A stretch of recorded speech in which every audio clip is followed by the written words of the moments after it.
còn cái dẫn luôn, không quay chỗ khác đi, con máng cái dẫn ra. Kệ đó đi, kệ đây không ra. Mình đi rồi mình máng không sao.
Hello.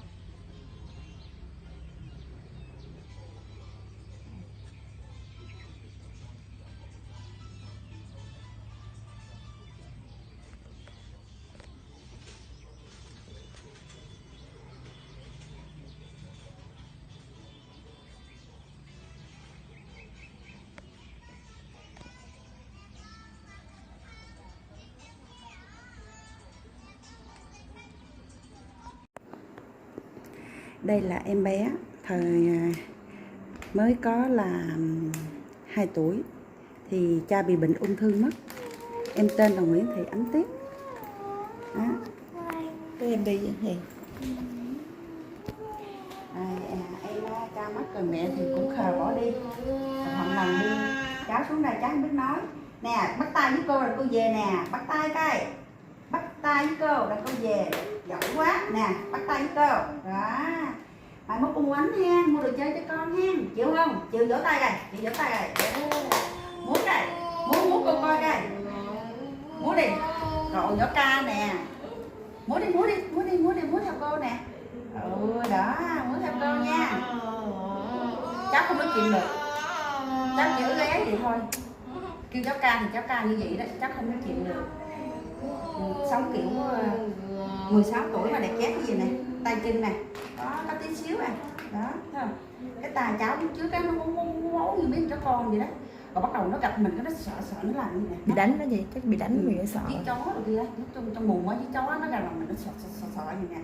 Sao ở trong dưới cái chuồng, bây giờ chị qua xuống đây là từ hôm nay chị rất là thương, chỉ đưa cháu ngoài chỉ vô đi chơi á, nó mới gần gũi mình nè, chứ lúc trước mình gặp nó hay là nó chạy nó không cho mình đụng đâu. Bữa nay là nó có cái tình thương của chị đi qua giám đốc này nè, bây giờ mình mới gờ tay chân nó được nè, chứ lúc trước là không bao giờ gờ tay chân nó được. Nó thấy mình là nó chạy mà nó sợ mình dữ lắm, kiểu như tưởng là sống trong cái tình thương á. Chị qua vô đây ngồi này. Tối á đang đi học về, bé nó cầm cái laptop qua đây, hai chị em vừa chơi vừa ăn bánh, vừa đút bánh cho nó ăn. Lúc trước là không được giày đâu em, không đụng được, bữa đầu tắm không được á. đúng rồi, Mình đụng tới nó nhưng nó sợ, nó bị đòn riết, nó bị sợ. nó sợ đúng rồi. Cái cảm giác là nó sợ vậy đó, nó thành thật luôn. Cái tay nó phải tội, hình như cái tay nó quỳ quào lạ Như chó con luôn. giống như con chó con vậy. Em tắt nó đi, bắt trực tiếp với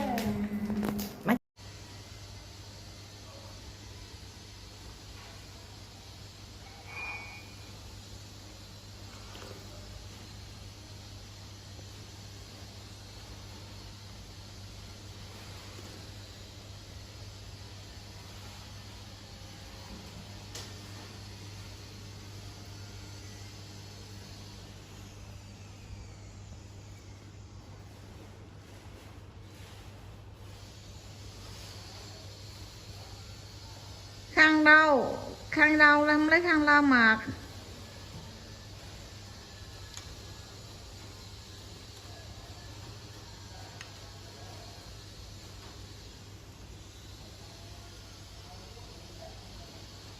Ngon không? Ngày mai là không dậy trễ nữa nha.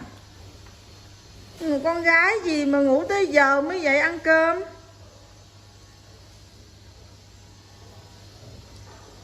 Ngon không con? Ngon không? Khen miếng coi. Ngon không? Cô Xuân nấu cơm cho con ăn ngon không? Hả? Ngon không Tuyết? Ngon không con?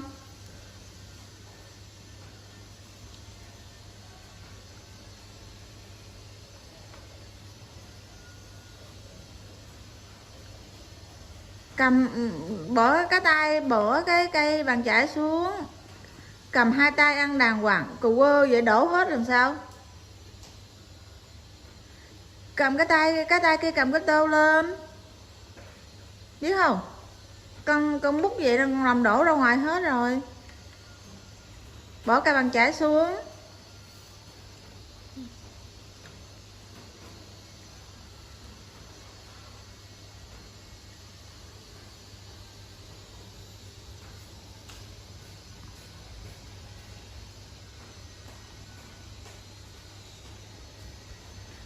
Ăn cơm không để đổ ra ngoài con nè. Con lấy con bỏ bàn chải này xuống, con đổ xuống đây đi, không ai lấy của con đâu. Bỏ bàn chải xuống, cầm bưng cái tô lên ăn nè. Đúng rồi, múc lên để không nó đổ làm sao, đúng không?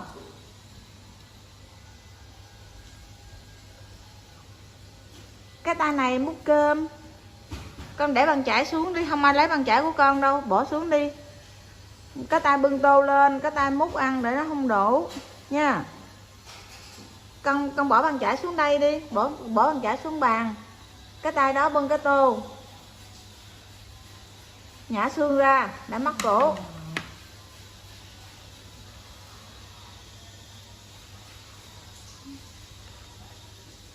Đúng rồi, ăn vậy đó, đừng có bơi để nó đổ cơm ra ngoài hết. Ngon không?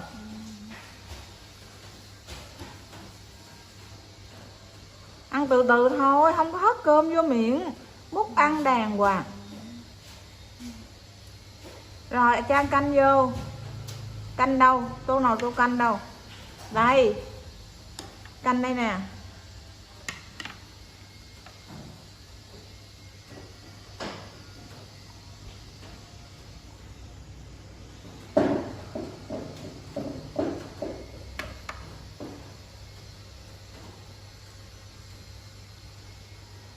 Múc thịt vô.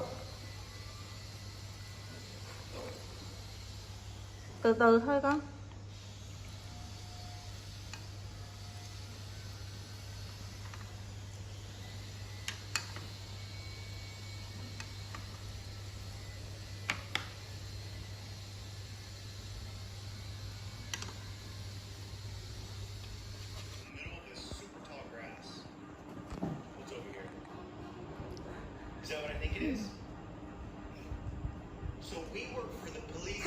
Hai chị em chơi nhau đi.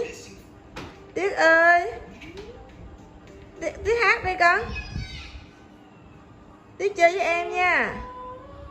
Hay quá, Tuyết hát hay quá luôn. Ồ, có giọng ca đã luôn. Ben chơi với chị nha con. Ben chơi với chị. Ben bắt cái gì đó Ben để cho chị nhảy á Ben. Cái gì mà nhảy á, cái nhạc gì Ben.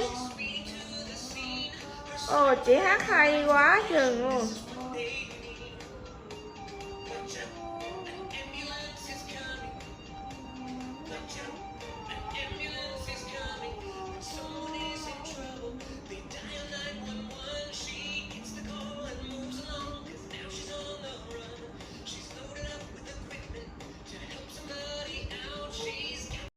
Nói sao? Tặng chị. Cảm ơn chị, cảm ơn nào. Cảm ơn bé.